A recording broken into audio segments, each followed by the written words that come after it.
Hello again. Welcome to 4.7 lesson for geometry. Today we're going to discuss angle-angle-side congruence theorem.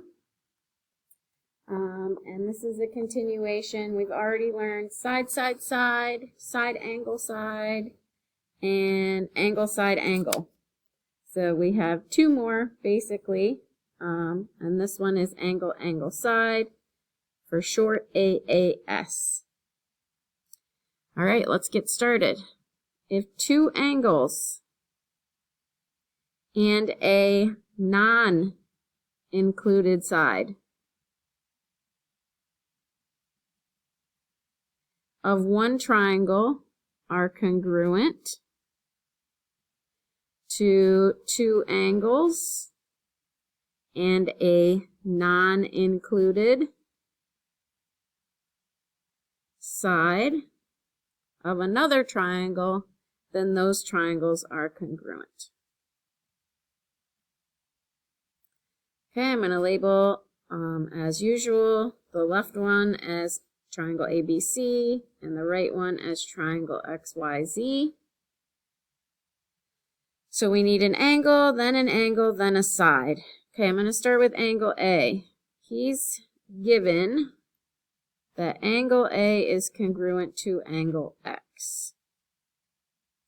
Then my second angle, I'm just going to go in a row, so it could be either way, but I'm going to go up here to angle B and angle Y. So angle B is given that it's congruent to angle Y.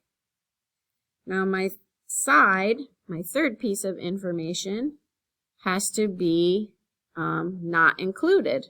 So it could be side BC or side AC. I just like to go in order, angle, angle, side. So I'm going to go side BC, angle, angle, side. So it is congruent with YZ.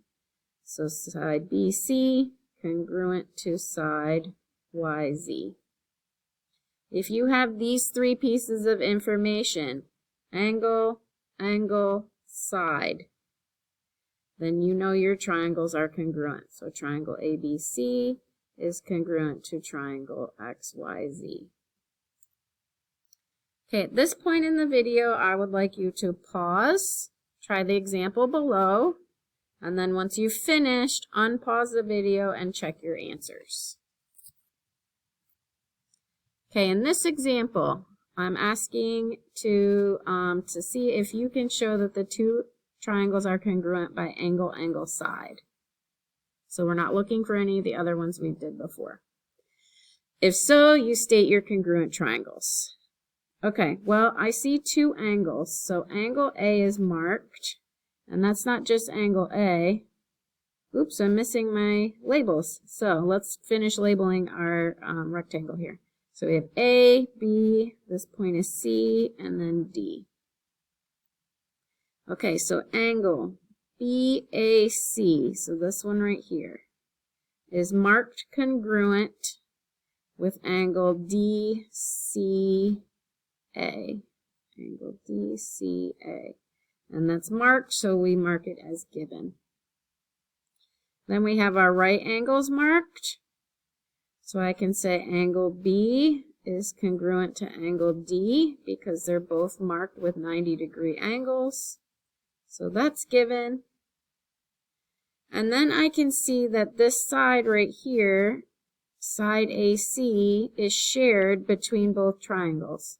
So side AC is congruent to side CA from the other triangle, and we call that reflexive property when something is equal to itself. Okay, so therefore,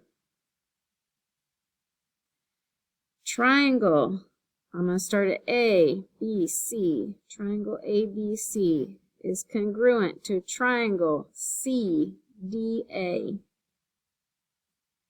by angle, angle, side. Angle, angle, side. Okay, come back for more. We still have one postulate left, and then the one down here, that doesn't work. So take a look at that before you watch our next video.